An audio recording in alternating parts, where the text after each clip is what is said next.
నమస్తే, welcome to 99 TV. నేను జ్యోతి. Updates చూద్దాం.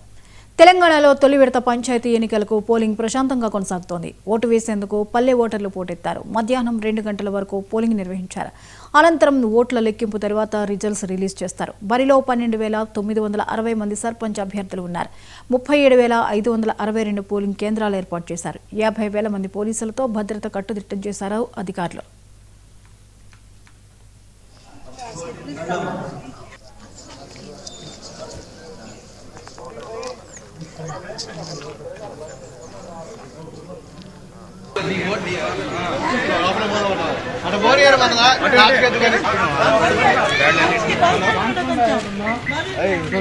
పేపర్లో పడతాడు నాయన.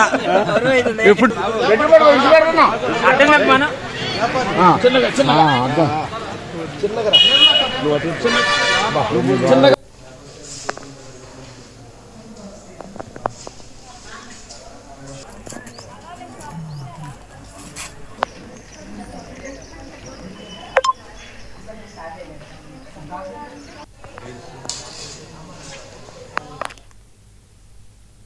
ఈ అంశంపై మరిన్ని అప్డేట్స్ ని చిరా రవి అందిస్తారు. రవి, పంచాయతీ ఎన్నికల పోలింగ్ ఎలా జరుగుతుంది? పోలింగ్ కేంద్రాల వద్ద పరిస్థితి ఏంటి?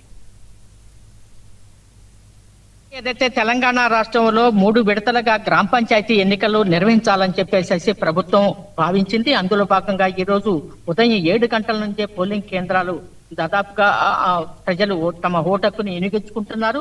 ఖమ్మం జిల్లాలో 179 గ్రామ పంచాయతీలకి మొదటి విడతగా ఎన్నికలు జరుగుతున్నాయి.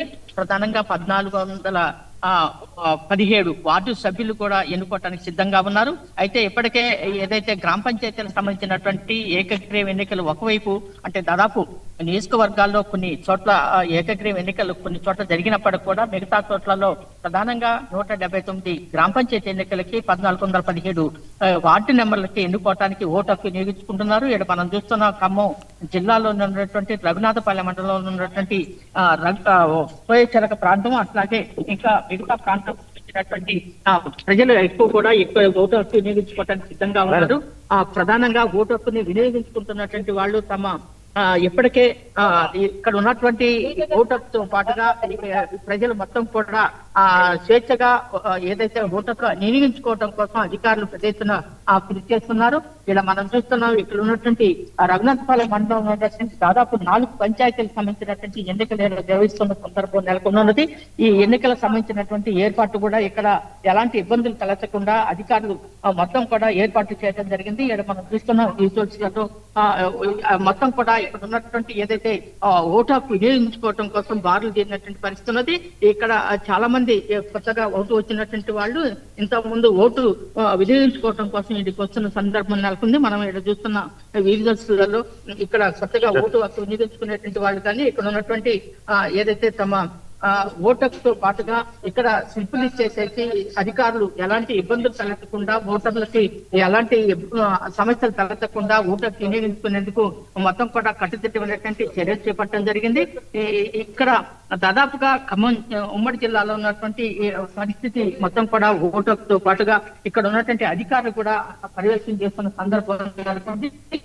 ఎలాంటి ఇబ్బందులు పెట్టకుండా పోలీసు కూడా పెద్ద బందోబస్తు కూడా నిర్వహించడం జరిగింది.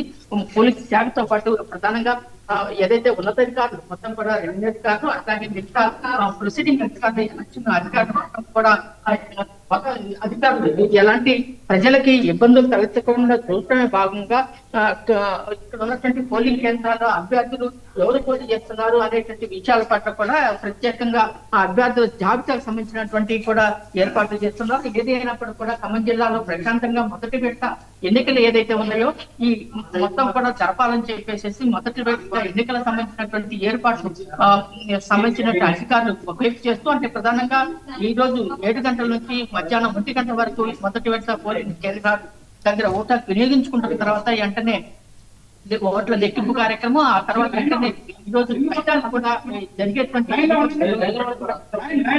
ఈ రోజు సాయంత్రం వరకు అందుతాయి. అయితే ఎలాంటి ఇబ్బందులు జరగకుండా ఎలాంటి ఘర్షణలు తావు లేకుండా అధికారులు ప్రధానంగా పోలీసు పెద్ద ఎత్తున బందోబస్తు కూడా నిర్వహించడం జరిగింది.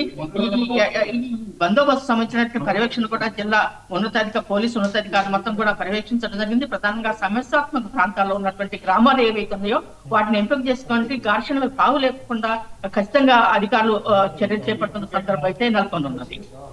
రవి, ఇక పోలింగ్ శాతం ఎలా ఉంది? ఈ గతంతో పోలిస్తే అధికంగా నమోదయ్యే పరిస్థితి కనిపిస్తోందా? ఎలా ఉంది?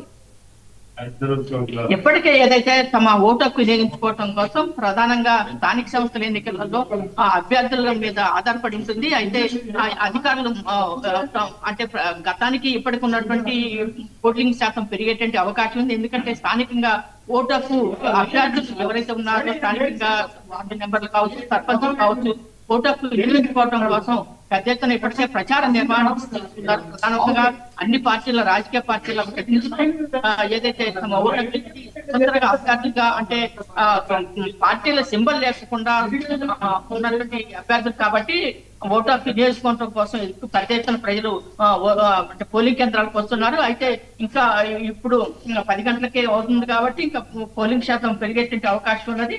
ఇంకా ఎక్కువ మంది ఓటింగ్ వినియోగించుకోవడం కోసం అధికారులు కూడా పెద్ద ఎత్తున ప్రచారం నిర్వహించడం జరిగింది. ప్రధాన రాజకీయ పార్టీలు అయితే ప్రధానంగా కాంగ్రెస్ కావచ్చు, బీఆర్ఎస్ కావచ్చు, బీజేపీ కావచ్చు, మిగతా ఏదైతే కమ్యూనిస్ట్ పార్టీలు అన్ని పార్టీలు కూడా తమ అభ్యర్థులు నిలబెట్టుకుని ప్రధానంగా ప్రచారం కూడా హోరాహోరీగా నిర్వహించుకుంటున్న సందర్భంలో ఉన్నటువంటి ఓటర్లు తమ నాయకుడిని ఎన్నుకోవడం కోసం సర్వం సిద్ధమయ్యి ఓటు హక్కు వినియోగించుకున్న సందర్భం అయితే అయితే పోలింగ్ కు శాతం కూడా పెరగడానికి ఆస్కారం ఉన్న సందర్భం అయితే నెలకొంది.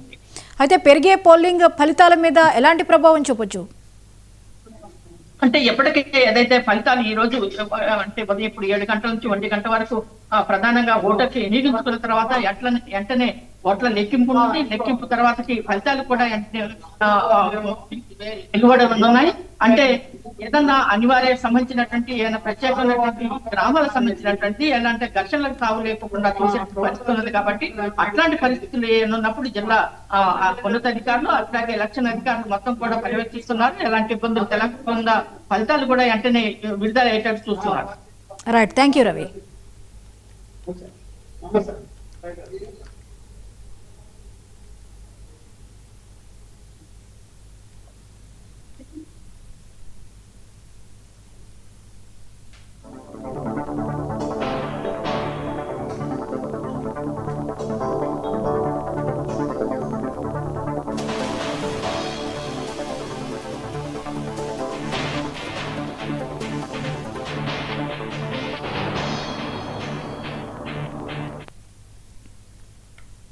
నిజామాబాద్